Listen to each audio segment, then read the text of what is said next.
গত ২৮ ফেব্রুয়ারি থেকে শুরু হওয়া ইরান যুক্তরাষ্ট্রের যুদ্ধ বন্ধের লক্ষ্যে একের পর এক প্রস্তাব দিয়ে আসছে ওয়াশিংটন, কিন্তু আশার আলো দেখেনি কোনো প্রস্তাব। বাধা হয়ে দাঁড়িয়েছে তেহরানের পরমাণু কর্মসূচি ও হরমুজ প্রণালীতে তাদের একচ্ছত্র আধিপত্য ইস্যুটি।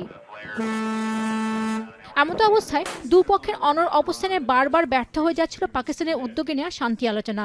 তবে আবারও আশার আলো দেখাচ্ছেন মার্কিন প্রেসিডেন্ট ডোনাল্ড ট্রাম্প। তিনি বলেন, স্থায়ীভাবে যুদ্ধ বন্ধে গেলেও ২৪ ঘন্টা ইরানের সঙ্গে কথা হয়েছে এবং দ্রুতই একটি চুক্তিতে পৌঁছানোর সম্ভাবনা রয়েছে। নোভা এলইডি টিভি, ঝকঝকে ছবি, নিখুঁত শব্দ, ৫ বছরের ওয়ারেন্টি। নোভা মানে সঠিক মান, নিশ্চিত সেবা।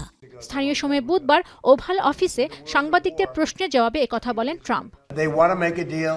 We've had very good talks over the last 24 hours, and it's very possible that we'll make a deal. এরই মধ্যে ফক্স নিউজে বরাত দিয়ে টাইমস অফ ইসরায়েল বলছে, মার্কিন প্রেসিডেন্ট ট্রাম্প আশা করছেন ইরানের সঙ্গে এক সপ্তাহের মধ্যেই একটি সমঝোতা বা চুক্তি সম্পন্ন হতে পারে। তবে ইরানের পররাষ্ট্র মন্ত্রণালয়ের মুখপাত্র ইসমাইল বাঘাই বলছেন, যুদ্ধ শেষ করতে মার্কিন প্রস্তাবটি এখনো পর্যালোচনায়।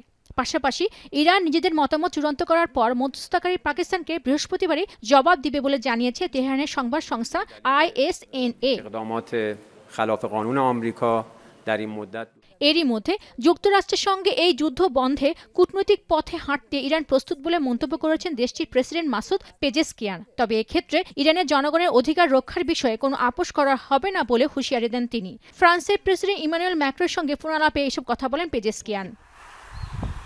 এদিকে চলতি সপ্তাহে হরমুজ প্রণালীতে দক্ষিণ কোরিয়ার একটি জাহাজে বিস্ফোরণের ঘটনায় কোনো ধরনের সংশ্লিষ্টতার কথা অস্বীকার করেছে ইরান। এরই মধ্যে হরমুজ প্রণালীর ওপর উড়ে যাওয়া একটি গোয়েন্দা ড্রোন ভূপাতিত করার দাবি করেছে ইরান। স্থানীয় সময় বুধবার এ সংক্রান্ত একটি ভিডিও প্রকাশ করে তেহরান। পেনুকা সুলতানা, এখন বিশ্ব।